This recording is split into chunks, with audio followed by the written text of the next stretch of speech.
All right, we dancing. Welcome back to the Winner Circle, everybody. I'm so excited to talk to our guests today. The goal of this podcast is to bring you guys people who are winning in the real world. And for some, winning may mean something a little different than this, but to us, this means following your heart, listening to the calling that is, your true passion, and doing it no matter how difficult or against the traditional model it may be. So I'm super excited for this conversation. And Derek, if you'd please go ahead and introduce our amazing guest for this week. Absolutely, Taiha. So today's guest is a world-renowned coach, speaker, author, who is a veteran basketball performance coach, spent 15 years working with the highest performing athletes on this planet, including NBA superstars Kevin Durant, Stephen Curry, and Kobe Bryant. In his corporate keynote programs and workshops, he reveals how to utilize the same approaches in business that elite athletes use to perform at world-class level, delivering practical lessons that can be implemented immediately. His clients include American Express, Pepsi, Starbucks, Charles Schwab, and Penn State Football, plus many more. His strategies from his 5-star book, Raise Your Game, are implemented by corporate teams and sport teams around the world. Taiha, listeners, welcome Alan Stein Jr. to the Winner Circle.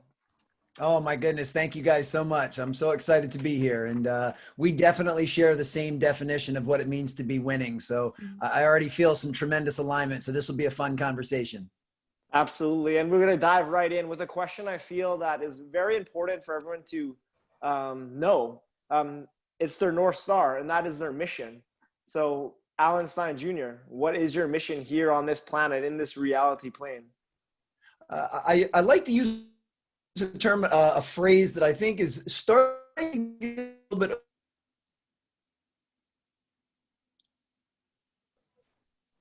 bit physically, mentally, and emotionally. What can I do to add value to other people, most specifically to help them improve their performance? I've found that our performance is directly related to our confidence, to how we view ourselves, to our happiness, to our fulfillment. So I believe if I can help people achieve their goals and their dreams by filling their bucket, then I'm doing what I've been called to do. Beautiful. You cut out for me just a little bit in the beginning. Could you repeat the first part of that for me, please? Sure. The best way for me to define what I do is slightly been an overused cliche to some degree, but it's to fill other people's buckets. And the way that I look at filling buckets is, what can I do to add value to other people's lives?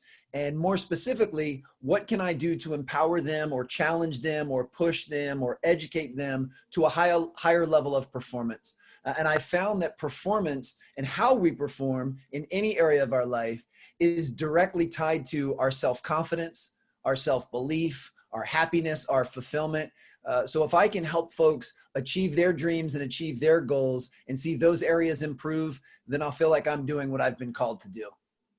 Beautiful. I love that. So Taiha and I met going for a win. And for Taiha and I, going for a win is delighting in the process. We live in a society that is so destination oriented. When I get this job, when I get this relationship, when I get this, we forget the journey, and that's where all the sweetness lays. What does going for your win mean to you, Alan? And what does your win look like for you today? Well, I have tremendous alignment with what you just shared. And I think several years ago when I made the decision to certainly still have some goals and outcomes, but to detach myself from them and actually learn to fall in love with the process, the micro steps, the daily procedures needed to achieve those goals. When I started enjoying that part more than I actually enjoyed the final destination or the outcome, then I knew I was onto something. And really, I think, this winning mindset is all about enjoying that journey. There is nothing wrong with having a destination in mind or having a goal, but you got to love the work. You've got to love what it takes to actually get there. And to me, as you just said so perfectly, I mean, that's where the enjoyment from life should be derived. Because if not, then once you've achieved the goal, what often happens is you start to have somewhat of an empty feeling, because you've been working all this time to achieve this thing and now you have it. And then you're left thinking, okay, what now? If you're always enjoying the pursuit or working towards mastery of something, then you're never going to hit that top tier. Mm-hmm. Yeah, I think we're so, as a society, future oriented, and the future is never guaranteed. You have no idea if tomorrow's even going to be there, literally. And so if you're so focused on what's going to happen, like what I've actually, for me, I've been practicing radical presence, where I'm like super focused on like whatever I'm typing or like my washing my dishes, because I realize that whenever I'm doing something, I'm already thinking about what I'm trying to do next and like focused on that. And I think we miss so much of what's going on. And if you're focused on that, as you said, when you get there, you're just going to be looking for the next thing and the next thing and the next thing, and you're never going to feel that kind of peace and just that feeling of being okay in the moment. We're always searching what's next, and not being here. And I think that's the trick, is to have those goals that will help you improve yourself continuously, because that's what we're here to do, is evolve, but being unattached to the certain result that you may be having in your head, because you have no idea if that's even going to be what you want later on, or even you're going to even reach it, So I love that a lot.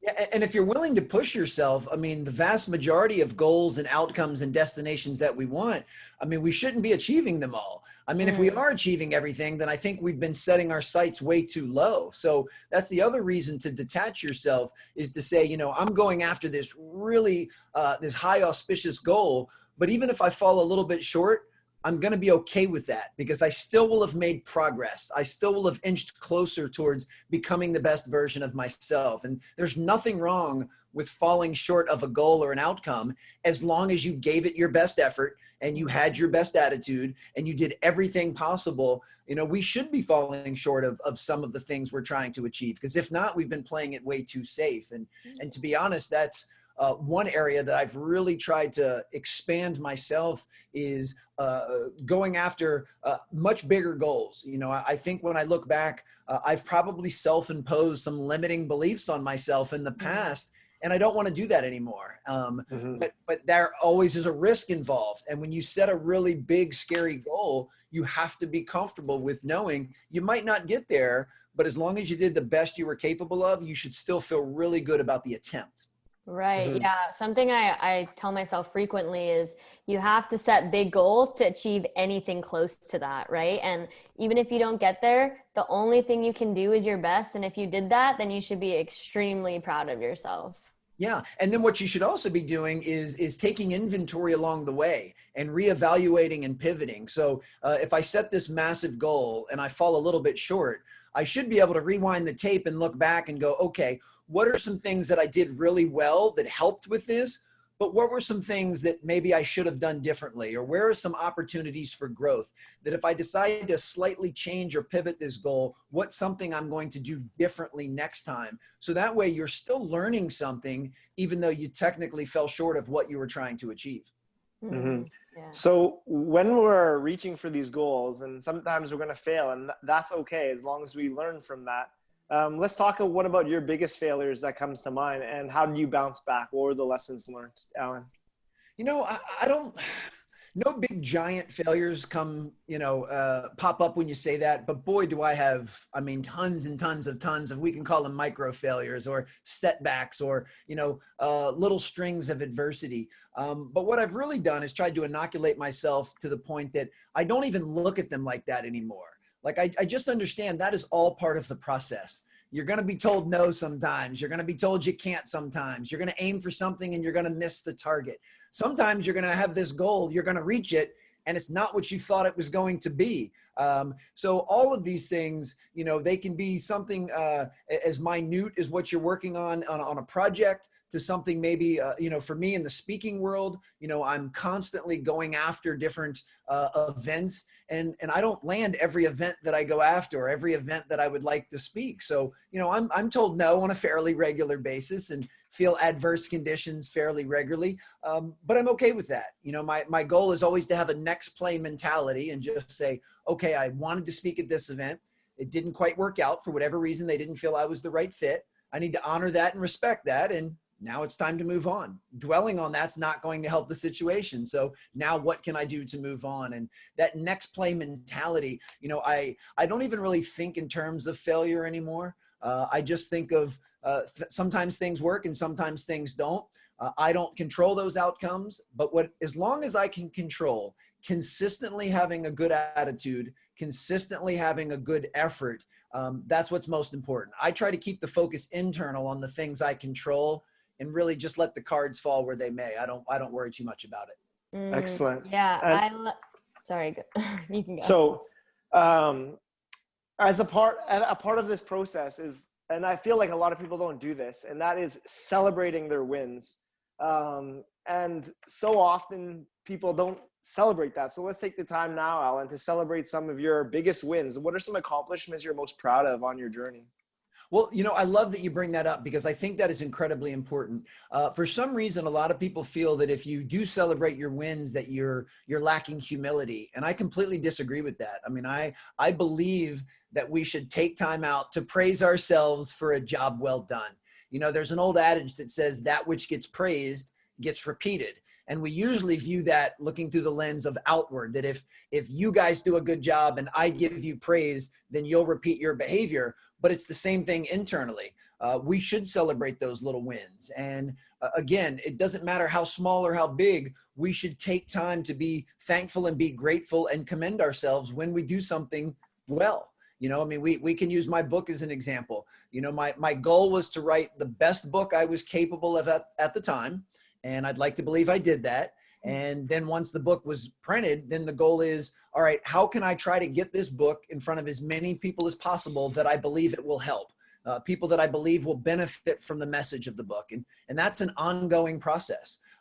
So, you know, I was very proud to write that book, but that I don't let that make me complacent and I don't rest on that. You know, as any author will tell you, once you write the book, now your real work begins, and that's the promotion of the book. And I don't say that from a self-serving way. You know, my goal is to put the book in front of the type of people that I believe will benefit from it, because that's why I wrote it.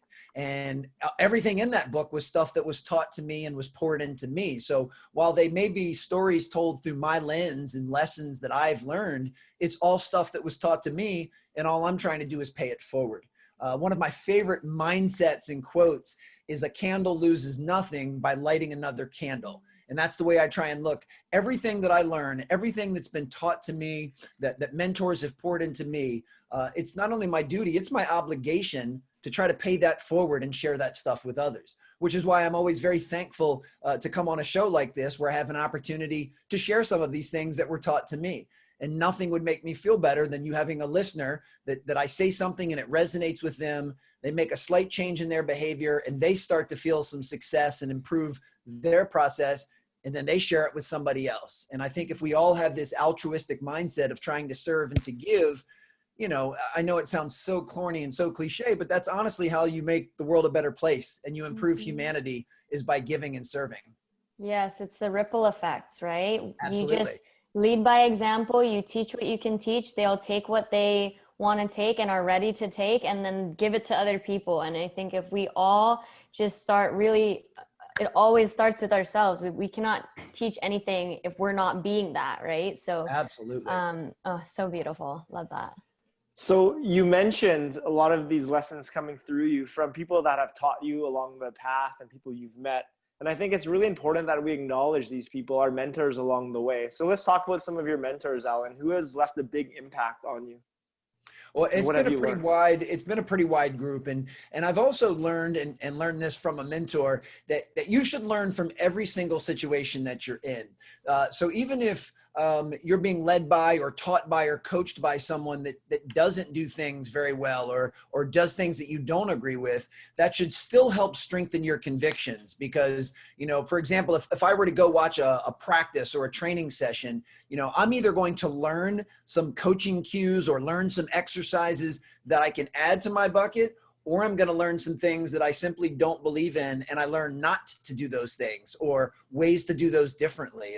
If I were to go watch somebody's sport practice and their coach was being demeaning to their players, that should strengthen my conviction that you can be demanding without being demeaning. And seeing that should reinforce that. So even though I go and watch a practice of things that I don't believe in and don't want to emulate, I should be able to leave that as a better coach and a better version of myself, because it now strengthens that.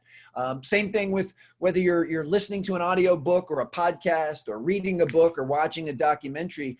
I don't only read and watch and listen to things that are already in alignment with my beliefs. Mm-hmm. I read, watch, and listen to things that intentionally challenge my beliefs, that I'll read books just based on the title. I can tell you that I probably don't agree with it, but I still approach those things with a very open mind, because I want to learn why. I want to learn why they believe what they believe. And in some instances, it actually gets me to change my perspective because they make such a valid point. Other times, it strengthens my core beliefs even more. But that is one thing that I really and truly believe our society is lacking at present. And that is the ability to have civil and respectful discourse with somebody that you disagree with. This being a political year, you can see how much divisiveness there is on social media, that if somebody doesn't agree with your political views, people just aren't even willing to listen to other people. And I don't ever want to be so polluted that I'm not willing to do that. So no matter what the topic is, I've got pretty strong convictions on it, but I always want to remain open to hearing something else. And that doesn't mean I'm going to change my stance, but it means that I can still have a respectful and civil dialogue with both of you, even if we happen to disagree on certain things. There's nothing wrong with disagreement. Yeah, beautiful. I've recently been thinking about this so much because I've been realizing how many of the beliefs I've taken on as my truths because my parents or the society, whatever, and really challenging those because I don't even know when they became mine, And I think there's this huge problem of righteousness because everybody thinks that their view is right and other people's views are wrong, but the other people feel the same way about their views, It could have been so easy to be born into that life to believe that stuff. Yes. So having that open mind and being able to respect what other people are believing and be open to hearing that and allowing it to maybe switch things up for you, because who knows when that belief became yours, is so important for us to really start believing in how connected we all really are, because we all came from the same place. We've learned this divisiveness and the separateness, right? Yeah. Oh boy, you just unpacked so much gold there, and there's so much truth to that. And you said a few things that really resonate. One is being able to uncover where did we actually, where are the origins of some of the beliefs that we have? And many times, many of the beliefs we hold as adults were implanted in us by our parents or our guardians or whoever took care of us at a very early age. And depending on where you live, depending on who those people were, that can change what your belief system is. And there's nothing wrong with that. But yes, I've gone through a similar journey where I've tried to unpack everything and go, okay, what are some things I've believed my whole life? And now why do I believe them? Do I believe them just because I was taught them at an impressionable age? Or do I actually believe them based on evidence and conviction? And I've really enjoyed that exploration process. And I think more people need to do that to become, as educated as they can. I also think there's a big difference between facts and beliefs. And a lot of people don't always own those. The temperature outside right now, that is a fact. That is mathematical. That is scientific. There's no arguing what the temperature is outside at either location. Now, whether or not you think it's a nice day, well, that's a belief. It's like 75 degrees and sunny here today in DC. I would say this is a nice day. Well, if you live in the heart of Texas, you might think this is actually a little bit chilly out. So you might not like this weather. Or if you live somewhere else, you might think it's too hot because so whether or not it's a nice day is a perspective and a belief, but the actual temperature is a fact. And sometimes people get those confused. And especially on social media, they're trying to tell you that their beliefs are correct. And beliefs can't be right or wrong. They're all up for interpretation. I do think there are certain beliefs that the vast majority of people would either agree or disagree with. But at the end of the day, it's just up for interpretation. So one of the things I've really tried to do in my life when it comes to belief and perspectives is I work very hard not to look at things as right or wrong and not to look at things as good or bad. I simply look at them as whether it's a good fit for me. So it doesn't matter if you're talking about something political, something religious, something that has to do with health and wellness. I'll simply run it through my filter and say that belief just doesn't fit the way that I choose to see the world. Doesn't make it wrong, doesn't make it bad, doesn't mean that I'm right, doesn't mean that I'm good. That's just not a belief that's a good fit for me. And when you can look at it through that lens, I found it makes you a lot less hostile when it's time to just have an open discussion with people and say, well, tell me why you think this or why you believe this. I would love to learn how two people can look at something so vastly different. And again, I think the more respectful and kind and civil discourse we can have on opposing views would only help everyone. There's no reason to be divisive, and there's no reason, to make the assumptions that people make, because that's the other danger that I'm finding, that, well, I assume because you believe this, you also believe this, this, and this. And I don't like any of those things. So now I'm going to assume that you and I can't be friends, or that we can't even be colleagues because you believe all of these things that I disagree with. We're not going to get anywhere with that type of mindset. Totally. It's so funny. I just read this quote about assumptions, and it was the energy of assumptions is always searching for a story to fuel itself. So that's so interesting, because if you're looking for that to be true, you will find things that make that true for you, when it's, it could be just what you're wanting to believe.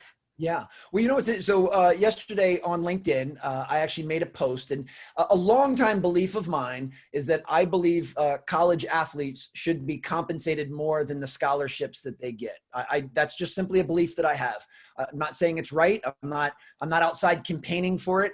I just believe that based on all of the money that they raise for their schools, they should be compensated more appropriately, because the coaches are, the administration is, the school itself takes in a lot of money, sponsors are making money, and the players themselves aren't fairly compensated. That's just a belief, and I posted that on my platform, and I never have a problem with anyone that would disagree. And I got a couple of very nice, respectful comments that said, I completely disagree. I think that they should be very thankful that they get a scholarship to, higher education. And there was some nice civil discourse.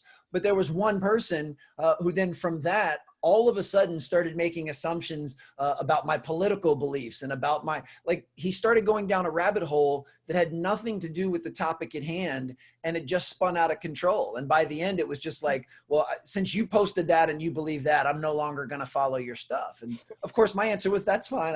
It's okay if you don't want to follow me. I mean, I only want people to follow my stuff that feel that it benefits them. I only post stuff on social media to benefit the following and the audience. I don't post that stuff for me. I post it for them. And if he doesn't think he's a good fit, that's fine.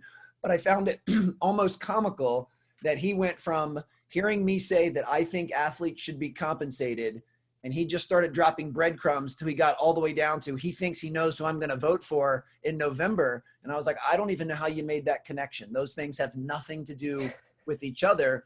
But, I guess that's sometimes the way social media has turned out. Yeah. So we're talking a lot about beliefs. What are some of your foundational core beliefs that you could share with us? Probably the most foundational belief I have is that if you want to get good at anything, you need to really respect the basics and the fundamentals of whatever that thing may be. If you want to improve your marriage, then you need to decide what are the basic building blocks of a healthy marriage, and you need to focus on getting good at those things. If you want to get good at being a basketball player, you need to decide what are the basics needed to be a good basketball player, and you need to focus on those. And it doesn't matter what industry, what vocation, what type of relationship, you need to learn how to focus on the basics. That's another thing I believe our society encourages heavily, is that we should all be looking for shortcuts and hacks. We should all be constantly searching for what's new and what's shiny and what's sexy, and that we can just skip over the basics. And I found in my own life experience that skipping the basics in any area of life is usually a big mistake, because the basics work. and they always have, and they always will. So one of my core beliefs is in the basics. The next is living a life that you're respectful. You know, you're respectful to yourself. You're respectful to those around you. You're respectful to the process. You're respectful to those that came before you. You're respectful of other people's views and opinions. So I think holding yourself to a very high level of respect, and what kind of goes hand in hand with that is kindness. I believe in being kind to people, even people that I disagree with.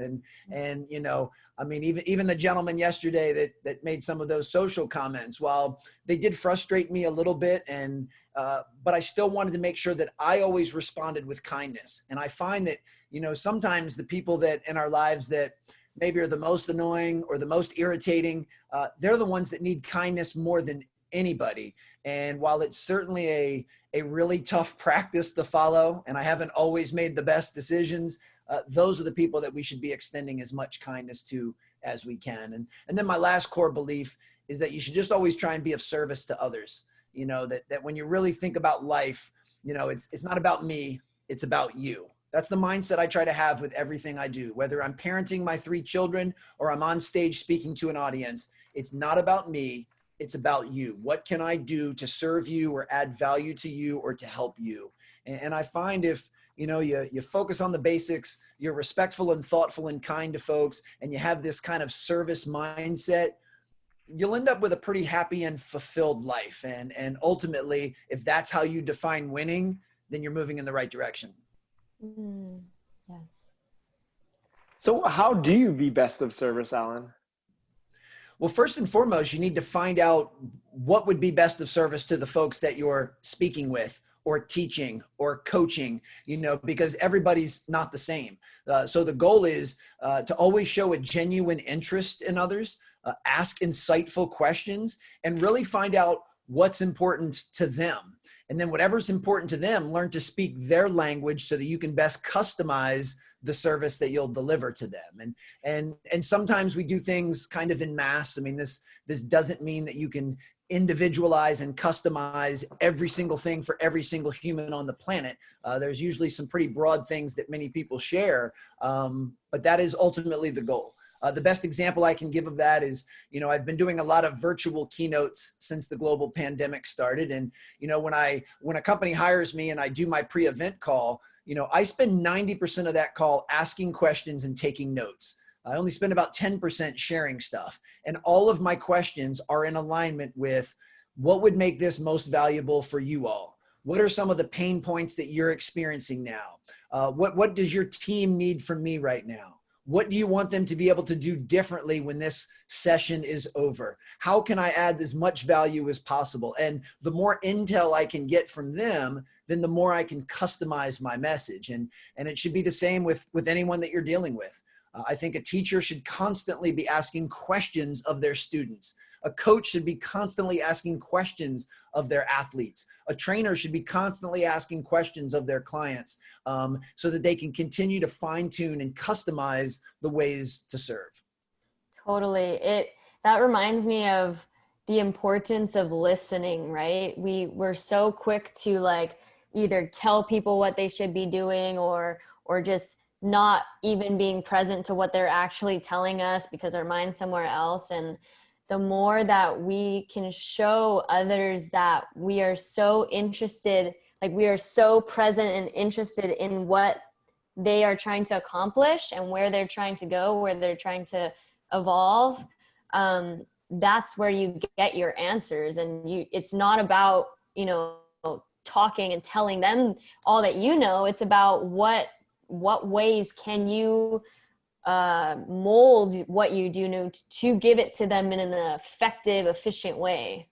I love that. I don't know who said it originally, or I would give them credit, but they say, you know, focus more on being interested instead of trying to be interesting. And there's a lot of truth to that. And more times than not, if you're doing your job correctly, you ask an insightful question, they reply in kind with an answer. Your next retort should not be to one up them or to criticize what they said. It should be to ask another question. You know, one of the exercises I do in some of our workshops is, you know, pair people up or put them in small groups and tell one person in the group, you are only allowed to ask questions. That's it. You're not allowed to, you can't say anything that doesn't end in a question mark. And it's amazing how much quality gold you can mine from someone if you just ask them questions, you know. And it could be something as simple as, you know, hey, what'd you do last weekend?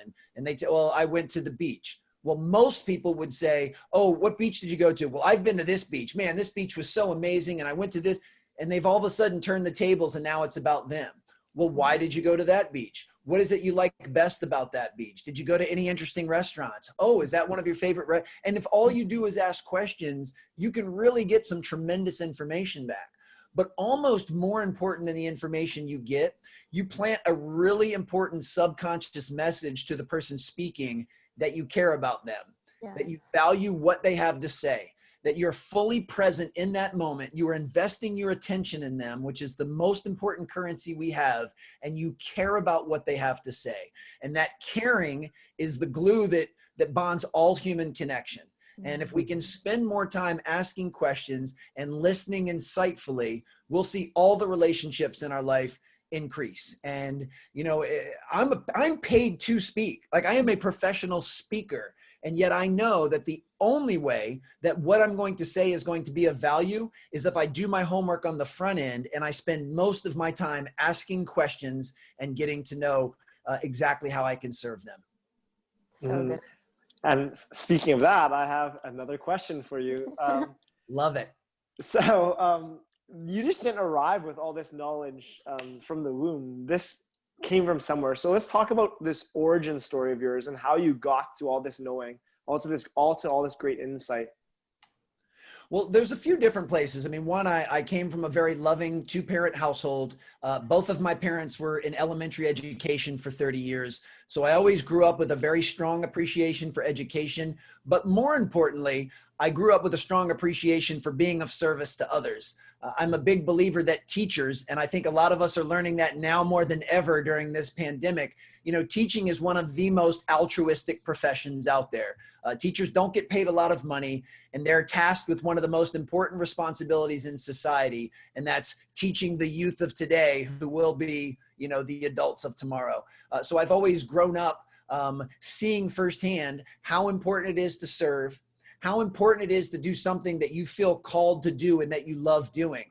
You know, most teachers love teaching. That's why they do it. There's not a whole lot of perks or benefits. Like we said, there's not a huge salary that could get someone to do it just because. They do it because they love helping young people and they love pouring into others. So that's really where I got my foundation.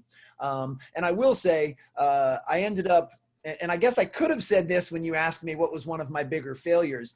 I'm very amicably divorced. So I got divorced 5 years ago and still very good friends with my ex-wife. We make excellent co-parents. But going through that divorce process, and let's be honest, by definition, a divorce is a failure. I mean, it's a pretty catastrophic personal failure for most people. But since I chose not to view it as a failure, I just chose to view it as a relationship that didn't quite work the way we both expected. That's probably why it didn't even come to me when you asked the question.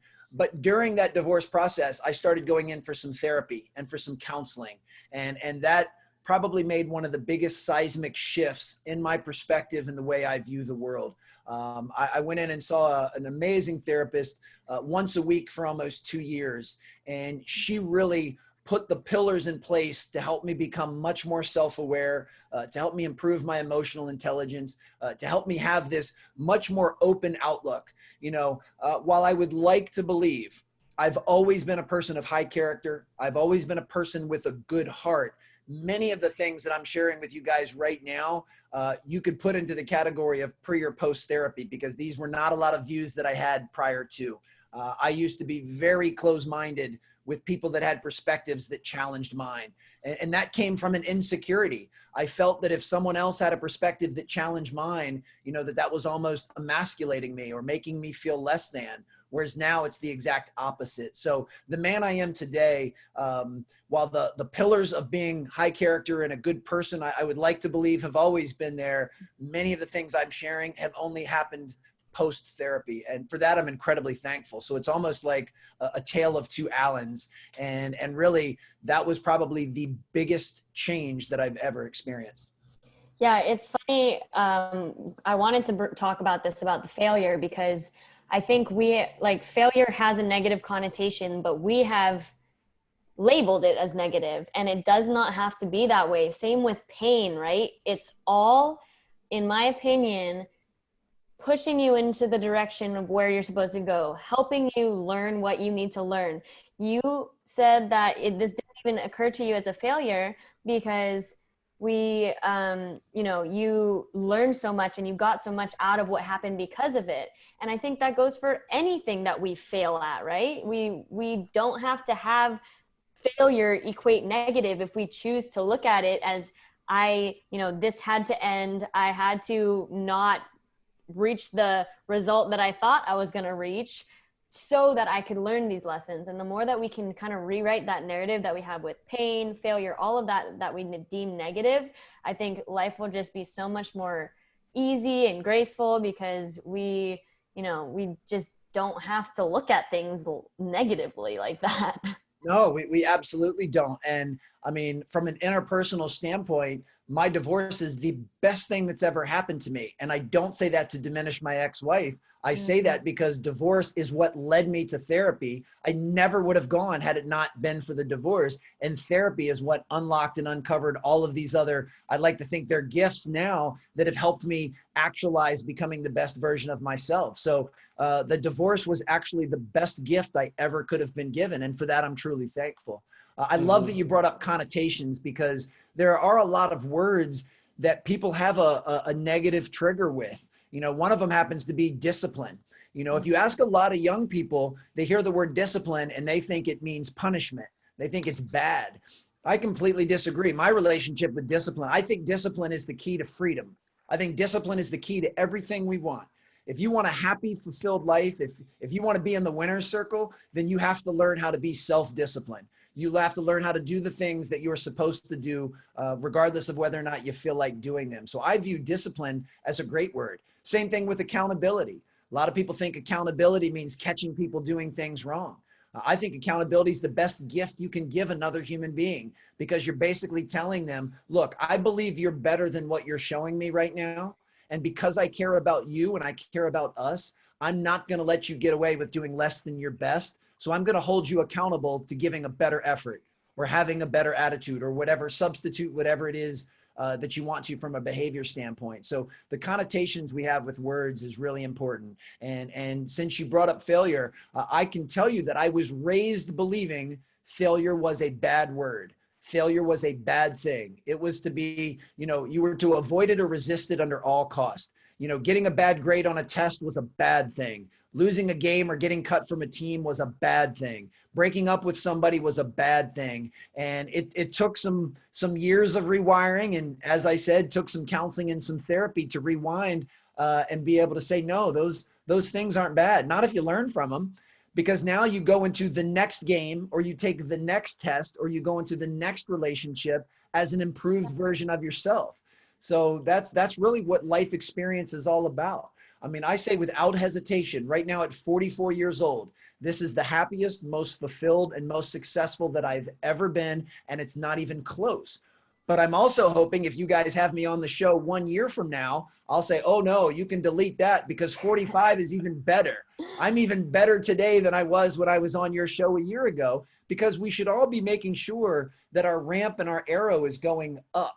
So none of this has to do with perfection. I'm not at all worried about perfection. I'm simply motivated and inspired by progress. And if I can consistently get a little bit better in each of these different areas of my life, every day of my life, then that means each successive year is going to be better than the one before it. And to me, that's really, really important because I often feel bad for people that are my age and they're talking about their glory days of high school and how awesome high school was and how that was the best time of their life. And they love to party and they love to play sports and all that.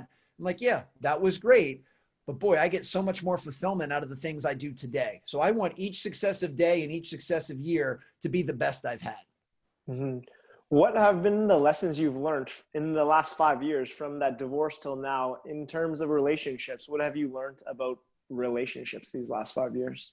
Well, I've learned that I need to focus on what I'm bringing to the relationship and don't focus on what the other person's doing or bringing. Or many times what happens is we start keeping score of what they're deficient in. You know, what are they not doing? And many times, and this was absolutely me at the beginning when my ex and I started going in for some counseling, was I spent my entire time talking about all of the things that she needed to do different. Well, if she would just do this or say this, then our relationship would be fine. And finally, the therapist was able to say, Alan, you realize everything you're saying is outside of your control and you're putting it on someone else. You know, I spent most of my time in those early sessions blaming, complaining, and making excuses. And those three things don't do anything to improve your relationship or move you forward. It wasn't until I started to hold myself fully accountable and say, okay, I don't control what she says or what she does, but I absolutely control what I say and what I do. And I absolutely control how I respond to what she says and what she does. That's where I need to keep my focus. So now I can keep my focus on myself, having the best attitude I can, giving the best effort that I can, trying to do all of these things. And I don't worry about what everybody else is doing. Whatever they do, whether it's positive or it's adverse, I'll make sure that I come up with a favorable response to that. And in line with that, and this is not just for relationships, this is in everything in my life, I work really hard to drastically reduce, and I say reduce and not eliminate because I'm certainly not perfect, but I try to drastically reduce making excuses, blaming other people, and complaining. And when you get rid of those three things, it's like taking an emotional weight vest off. You just become lighter and more emotionally nimble immediately. Because when you do those three things, you're basically taking responsibility off of yourself and you're putting it on someone else. And that's simply not going to help you or move you forward in any way. Mm-hmm. So earlier we were talking about the call to action. People are feeling that call to action in their heart, that desire. But a lot of people don't answer that because of fear. Fear is the number one thing that holds people back. What is your advice on overcoming that fear? Well, fear, I actually don't think fear is a bad thing. You know, I think fear is natural. It's something that we all deal with. It doesn't matter who you're talking to.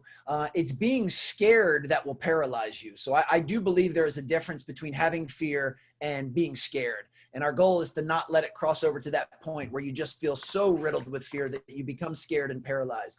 But a healthy amount of fear is okay. I don't believe in suppressing or resisting any human emotions. I think we have these emotions for a reason. And I know that all emotions at some point will pass. So I don't like feeling fearful any more than the next person. I don't like feeling angry or frustrated or disappointed either. But I know that I'm going to feel those things at some point in time. And most of the time it's beyond my control. So when I do, I just acknowledge that that's how I'm feeling. I just allow myself, I just sit with it. I try to unpack it a little bit and dive deeper and think, okay, why am I feeling frustrated? Why am I scared? Like, is it even a rational fear to have? Most fears that most people have are completely irrational. And then I try and think, okay, well, even if I have this fear or I am angry or I am frustrated, what's the response that I can have that can move me forward? And I do all of that with a high level of self-compassion, a high level of grace. You know, I try to treat myself with the same compassion that I would treat a dear friend. Most people don't do that. Most people beat themselves up. They're so critical of themselves and they have such negative self-talk, and yet they would never speak that way to anyone else. You know, if their friend had the same problem, they would be compassionate. They would console them. They would try to uplift them. But then when they have the problem, they think, man, I suck. I'm not good enough. I'm awful. I can't believe I'm scared of this. Everybody else is doing it. Why can't I do it? And the things we tell ourselves are the most important things we say in this world.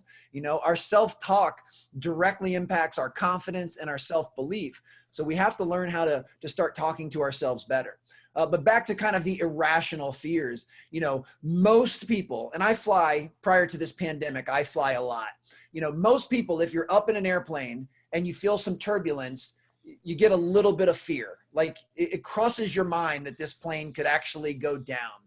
Statistically, the chance of that happening is almost zero. And yet people would have a high fear of experiencing some turbulence. Yet most people have no problem driving down the highway at 60 miles an hour, texting somebody else, when statistically the chance of that killing you is incredibly high.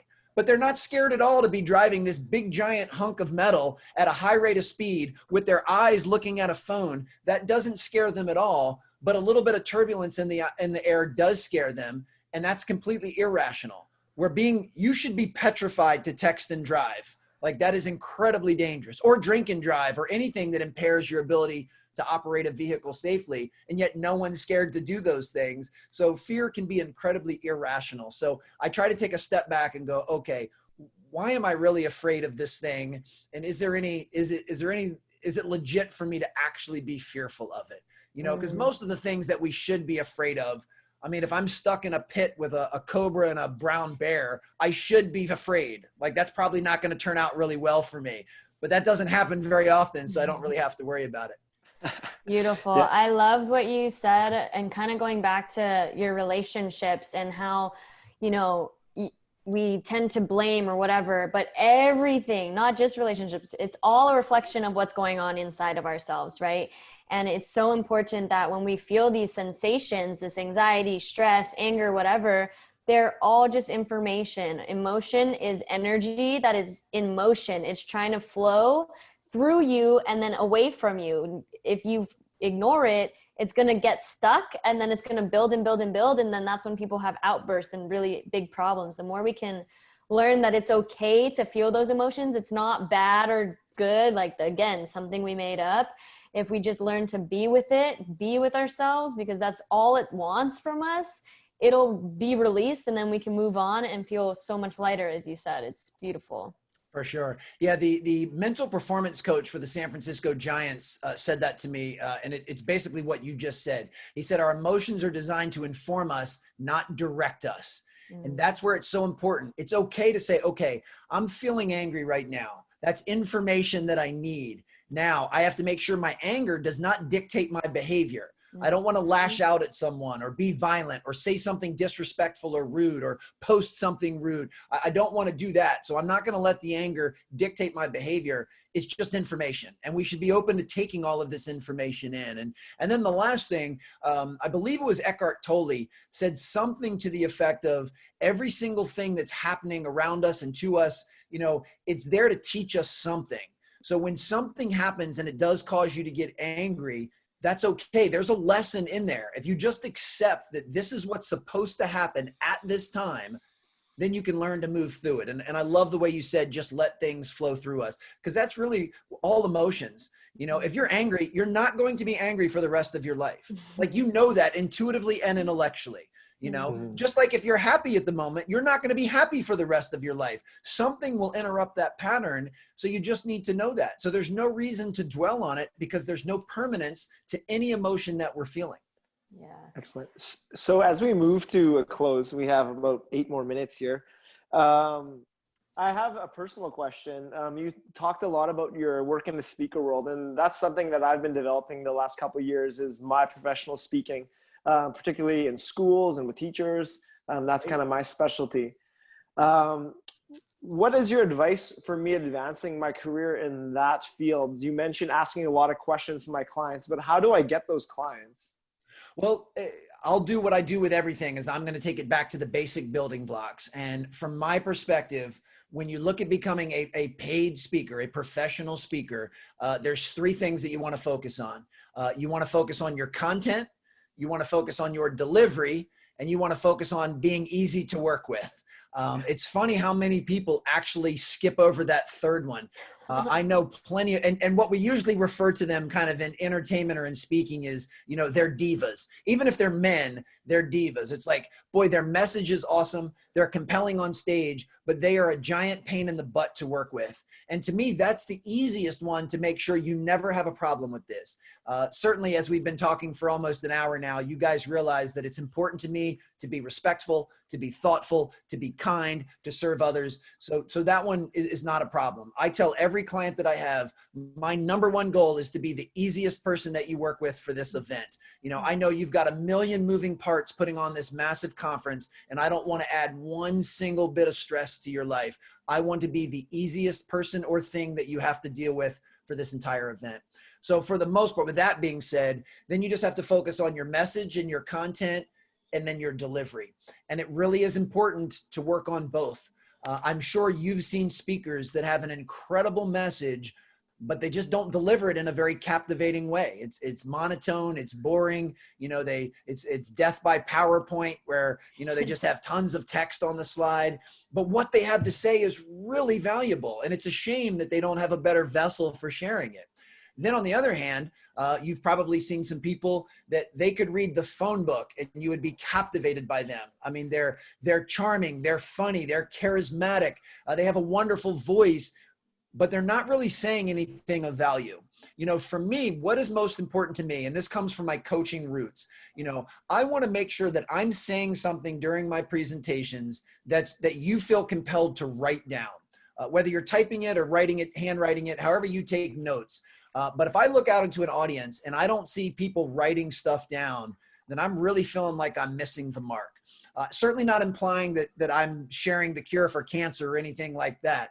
But I'd like to say that I'd like to believe I'm sharing a couple of nuggets that are worthy of remembering, and I want them to write them down. And that's one of the yardsticks that I use is, are people taking notes during my talk? So that usually gives me an idea if the content is noteworthy. And then I want to make sure that I'm delivering it in a way that's going to be fun, that's going to make it stickier. The only way someone's going to write something down is if they're paying attention in the first place. And the only way they're going to pay attention is if you're compelling and captivating enough. Because as we've mentioned a few times during this episode, there are so many things vying for our attention. So I need to make sure that I'm more entertaining than whatever might be popping up on their phone so that they continue to look at me and not look at their phone. I don't put rules in place like, hey, everyone, don't look at your phones during my talk. I don't need to put that rule into place. That's my job. My job is to be so entertaining that they don't want to look at their phone. They don't want to scroll through Facebook because they're so bored by what I'm saying. So that's something that I take a lot of pride in. So my best advice for you is continue to level up your content and your delivery. And then I have no doubt that you'd be fun and easy to work with. And when you have those things in place, to answer your real question of how do you get clients, then you take that as a package and you find the groups that you believe you have the most to serve and that you can solve a problem for them. Ultimately, that's what speaking is. You are solving a problem for them. So if you're trying to reach out to teachers and administrators and educators, you need to ask yourself, what are the key problems that they face on a daily basis? And what is it that I do well that can solve those problems for them? So maybe you're excellent with communication, so you can teach them how to be better communicators with their students. Maybe you're an expert in the digital world and you can really be of service now that teachers are teaching virtually and you've got some tricks of the trade you can share them. So figure out what it is that you can do that solves a problem, because that's why people hire speakers. They hire speakers to solve problems, not to be up there being a tap dancing monkey. Beautiful. Thank you. I'm going to use that advice. And when we talk in 1 year, when you're 45, I'll give you the update. That sounds great. I look forward to it. I'll be rooting for you big time. Thank you. Taiha has one last question we ask every guest, and so do I. Go for it, Taiha. All right. So if you were to explain or describe the experience on this earth you are having in 3 words, what would they be? Wow. Or a phrase. 3 words or a phrase about the experience of this earth. Boy, that's limiting, especially for someone that talks as much as I do. I'll just say, enjoy your life. That's Beautiful. what comes to me. And I say that not from a place of selfishness, because I don't think we have these lives just to fulfill ourselves. But I do firmly believe if I am enjoying my life and I'm enjoying my journey, then I'll be the best version to pour into my children, to my clients, to my friends. If you're not enjoying your own life, I don't know how you're going to help anybody else enjoy theirs. Exactly. So good. And my question to you, I'm a magician, so I can transport us to any time I wish. And I'm going to transport us to 85-year-old Alan Stein. What does that 85-year-old look like? What is the legacy you left behind, Alan? Oh, well, first and foremost, I'm just happy to know that I'm going to live to 85. That's great news, because as we're learning very quick, we all know that time is not promised and that tomorrow is not guaranteed. And I try to live my life according to that. I take very good care of myself physically, mentally, and emotionally. There's no reason that I should not live to 85. but I know that that's not promised. I know there have been a lot of people whose lives have been ended much too soon and premature. But I'm glad that you brought that up, because I can tell you right now for a fact who I will be when I'm 85. I will be physically, mentally, and emotionally fit. I will be someone that is strongly connected to his children, his family, his friends, his loved ones. And I will be someone that's doing what I consider very meaningful work in service of others. I can promise you that. And the only reason I can promise you that is every decision I make in my life right now, I run through that filter. I say to myself, if that's the man I want to be 41 years from now, is the thing I'm about to do, is that going to take me closer to being that man, or is it going to take me further away? If doing this thing right now, is that going to increase my chances of being that man at 85, or is it going to decrease my chances? And then clearly, my goal is to make sure that as many decisions as I can, from what I eat for lunch to who I follow on Instagram, I want to make sure it is in alignment with becoming that 85-year-old man. And I know that if I live a life that is congruent and in harmony and in alignment with becoming that man, since you've already told me that I will live to 85, that's exactly who I'll be. Beautiful. And as I bring you back to the right here and now, that 85-year-old Alan Stein leaves you a message. What does he tell you? I think he's going to tell me that, hey, the second half of your life is going to be the best, that you had a pretty good first half, but boy, this second half is going to be even better. So you've got a lot to look forward to. I really and truly believe the best years of my life are still in front of me. Yeah. Beautiful. Well, thank you so much for joining us on Welcome to the Winner Circle. And we can't wait to have you on as the 45-year-old Alan Stein Jr. next year. So let's bring it in for the Winner Circle. Welcome. Thank you so much. This was so heart-opening and just so sweet, short and sweet. And I'm just so grateful to have connected with you. Thank you, Derek, for setting this up. And I'm super excited to see everything that you accomplish. It's onwards and upwards. You got it. Thank you both so much. I appreciate you guys. Thank you. Have a great one, Good Alan.